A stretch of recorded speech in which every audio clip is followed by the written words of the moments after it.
Мен эч ким айткан эмес, мен укмуш парламентарий болом. Ушундай бир чоң вопросторду решать этсем же ушул сыяктуу нерселерди эч кимге айткан эмесмин. Элдин көзүнө көрүнгөндөй ал жеңил нерсе эмес. 1 айда, 2 айда же 5 айда болуна турган нерсе эмес. Ачыгын айтып кетейин, мага мисалы 20 000 доллар предлагать этишкен. Жашап аткан квартирасын сатып үйүп туруп, анын акчасын берип койгондор бар. 2 баласы менен эшикте калдым дейт да. Мен муну киргизбей эле кой, потому что мен буга жооп берсем азыр, мен ачык жооп берип турам, мен билесиң, мен өзүмдү. Анан элдер хит болуп жатып калат. Кармалган киши, соттолгон киши кайра чыгып ошону кылып атканы мен үчүн абдан начар көрүнүш болду. Мыйзамдаштыруу бир нерсени элдин оюнда болгон оюнчук нерсе эмес. Оюнчук эле нерсе. Эгер сен кичинекей бир мыйзам ойлоп таап турган болсоң, мындай тигиндей нерселерди кылып турган болсоң, мен өзүм ошондой адаммын. Мен аягына чыгыш үчүн башында жакшы баштайм да. Саламатсызбы Эрлан мырза. Алгачкы эле суроом мындай болсун, ушул жогорку кеңештин азыркы ишмердүүлүгүнө сиз кандай баа бересиз? Дегеним, министрлер депутаттарды тоготпойт, президент, то есть жогорку кеңеш президенттин бир нотариалдык конторасы болуп калды деген сындар айтылып келет да. Жогорку кеңештин ишмердүүлүгүнө азыркы маалда баа бере албайм, ачык эле айтып кетейин. Анткени иштеп баштаганыбызга аз эле болду. Көп депутаттардын көтөргөн маселелерин, мисалы, ошол эле мүнөз сыяктуу нерселер азыр эми билинип аткан маалы. Ошол себептен ишмердүүлүккө мындай мен мурунку сазыктарда депутат болуп келип, анан кийин ушундай бир тажрыйбалуу депутат болгондо балким сиздин сурооңузга жооп бере алмакмын, бирок азыр тилекке каршы ал суроого жооп бере албайм. Анан президенттин жүргүзүп аткан саясатына, ишмердүүлүгүнө кандай баа бересиз? Эми өйдө ылдый, албетте. Кээ бир кылып аткан нерселерин колдойм. Кээ бир кылып аткан нерселерин эми баягы ойлонуп көрүш керек да, мындай кылса болобу, болбойбу депчи. Негизинен де көп нерсе оңой сезиле бериши мүмкүн. Элге баягы ар бир адам эле негизи өзүнүн өлкөсүнүн патриоты болуш керек деп ойлойм. Тем более президент да. Эми албетте кээ бир политикада ушундай нерселер бар экен, кээ бир нерселер элге жакпашы мүмкүн, бирок ошол нерселердин пайдасы тийиш мүмкүн да. Андай нерселердин баары эле баягы практика менен кылганда көрүнөт да. Практикага алып келип 1-2-3 жолу жасалгандан кийин, анан кийин көрүнөт. Мисалга алып келсек, азыр жанакы немени окуу жылын 15-сентябрга жылдырды. Көп адамдарга бул нерсе жакпай атат да, чындап келгендечи. Мен айта албайм, мага жагып атат же жакпай эле депчи, мисалга алып келгенде. Бирок ушул нерсени бир практика кылып 1-2 жыл карап көрсөк жакшы болот эле да. Мүмкүн действительно пайдасы тийген нерседир. Анан кийин баягы практика жок эле, жарабайт экен, болбойт экен. Эми 15-сентябрдан баштап балдар окуй элек. Мисалычы. Анан кийин көрөлү да ал жагында элечи, окугандан кийин. Эми мен түшүнүп атам, азыркы маалда ошол доводдор ошол болуп атат, баягы экзамендер жайка өтүп кетип атат, жана ошол сыяктуу нерселерчи. Мүмкүн баягы 15-сентябрга жылдырылганы дагы ошол 2 жумада, сентябрдын 2 жумасында башка показательдер көрсөтөттүр. Ошол себептен баягы шашылбай мындай 1-2-3 жолу көрүп, анан кийин ойлонуп иш кылсак жакшы болот эле да. УКМК төрагасы Камчыбек Ташиев өткөндө келип, ошол депутаттар менен кайым айтышып, кагып силкип бир орой мамиле кылып кетти да. Анан буга депутаттардан эч ким жооп бере алган жок. Жалгыз гана ошол Мирлан Самый кожо чыгып өзүнүн пикирин айтты. Анан айткан пикири баягы коомчулукта аябагандай чоң колдоого алынып. Буга жооп бербейм. Азыр мен жооп берсем, азыр хейт деп чыгат бул сурооңочу. Жок, суроом аянат чыгылайын. Анан ошол боюнча сиз эмнеге үн каткан жоксуз, мисалы? Мен жок болчумун. Жок болчумун? Жок болуп калганыңызга өкүнүп калган жоксузбу? Жок, эмне өкүнмөйм. Эми ал личностный вопрос. Айтчым болсо мынтет эле айтайт. Жок, мен муну киргизбей эле кой, потому что мен буга жооп берсем азыр, мен ачык жооп берип турам, мен билесиң, мен өзүмдү. Анан элдер хит болуп жатып калат.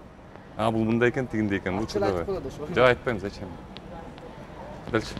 Сиз учурунда Не сахар долбоору менен таанылдыңыз эле. Анан депутат болуп келгени ушул мөөнөтү өтүп кеткен, санитардык талаптарга жооп бербеген азык-түлүктөр, тамак аштар боюнча мыйзам долбоорун сунуштадыңызбы? Же сунуштайын деген пландарыңыз барбы дегендей?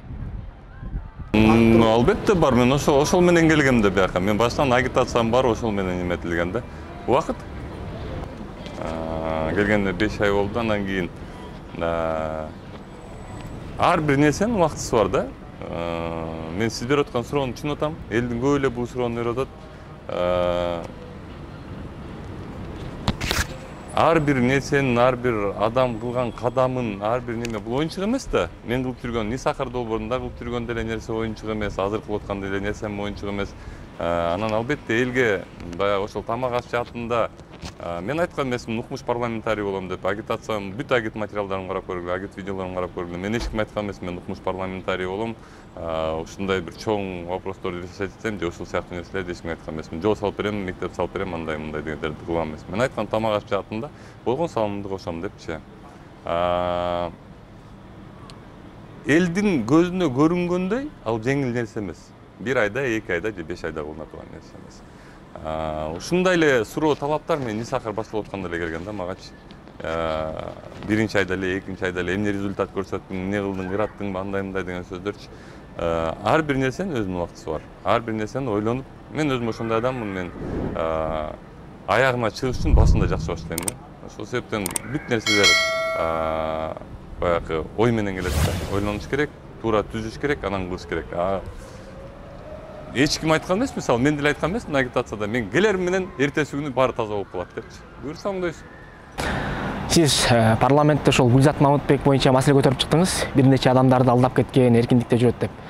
Андан башка деле ошол мамлекетти талап тоногон ири коррупционерлер боюнча айтып чыксаңыз болот беле? Ушул суроону туура берип атасыз. Сиз мен Гүлзат Мамытбекти мындай пример катары көрсөткөм да. Ушул элдерди алдаган адамдардын примери катары, один из примеров көрсөттүм да. Мен бул адамдычы, бул адам ушунча көптөгөн адамдарды алдап туруп, анан жыргап жүрөт деп. Бул пример катары эле келинген нерсе да. Ошол примердин артынан мен башка кооперативтерди да айтып кеттим, андай мындай элдин ою ар кандай болот. Бир жакчылыкка туура болот, бир жакчылыкка туура эмес болот. Айтып кетер жерим бул пример катары эле келген нерсе да. Биз тилекке каршы Кыргызстандар ушундай бир аферисттердин эмесине болуп калдык. Азыр ага чейин эле мен ошол теманы көтөргүчөктү эле мага көп адамдар кайрылчу. Ошол теманы көтөргөндөн көчөгүн кечинде эле мен мисалы бир 30 адам менен жолугуп чыктым. Ар бир адам ушундай Гүлзат Мамытбек кылган сыяктуу аферага кабылган адамдар да, ар бирөө. Эгер мен Instagram көрсөңөр, Facebook көрсөңөр, мен мурунда бул жөнүндө айтып келгем. Мен айткам, кыргыз элинен тилекке каршы ушундай адам болуп калыптыр, баягы алданып калышыптыр да, элимчи.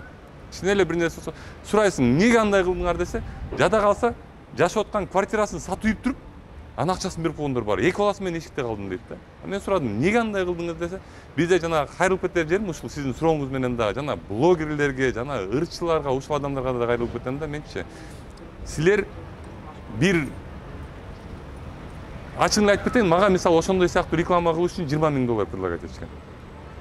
Силер ушул бир мен баягы аудиториям чоң болгон үчүн мага ушундай, силер бир $5,000, $10,000 артынан ушунча адамдын артынан убалга калып атасыңар. Мындай реклама кылганды, акча тапканда дагы мындай өзүңөрдүн патриоттук сезимдерди ойготуп, ушул туура болобу? Акыры ушун эмне менен чыгат?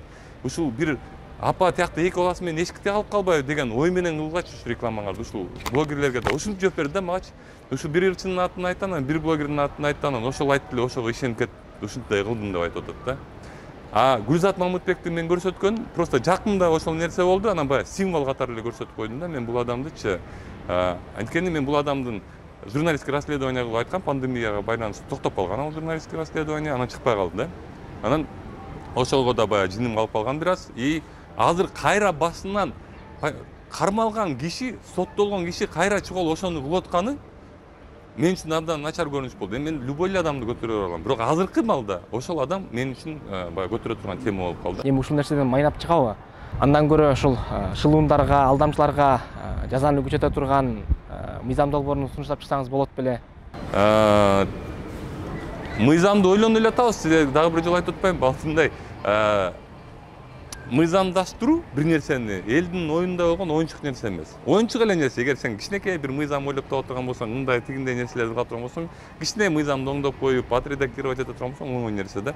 Бирок мен койгон целдер, мен койгон максаттар булар абдан мындай кылдаттык менен, ойлонуу менен кыла турган нерселер да. Ошол себептен албетте биз ойдобуз, кандай кылсак.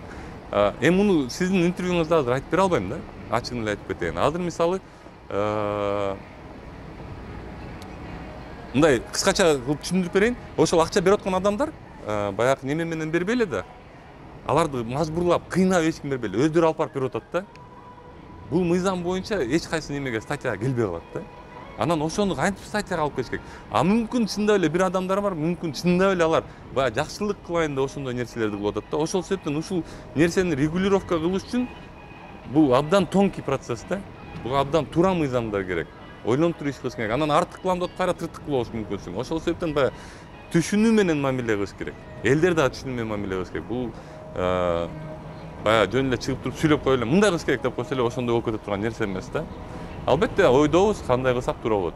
Сразу айтып кетейин, мен мындай нерселерди тамак аш жаатынан кийин коем.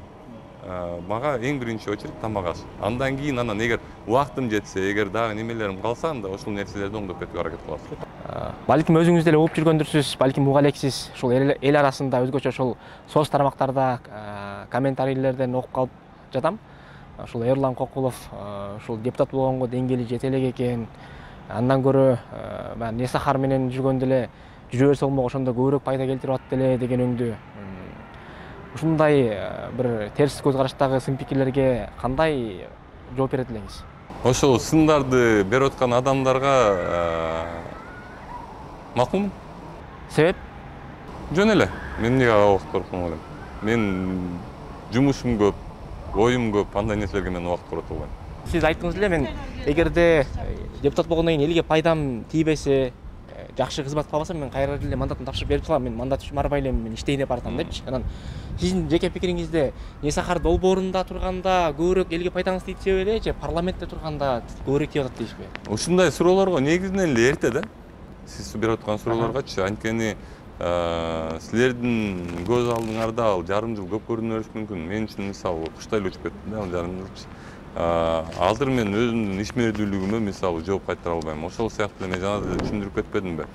Несахар долбоорунда деле ушундай болгон. Мен биринчи жарым жыл, бир жыл эмне болуп аткандай структурированно жумушка түшө алган эмесмин да. 5 ай деген бул абдан эле аз срок.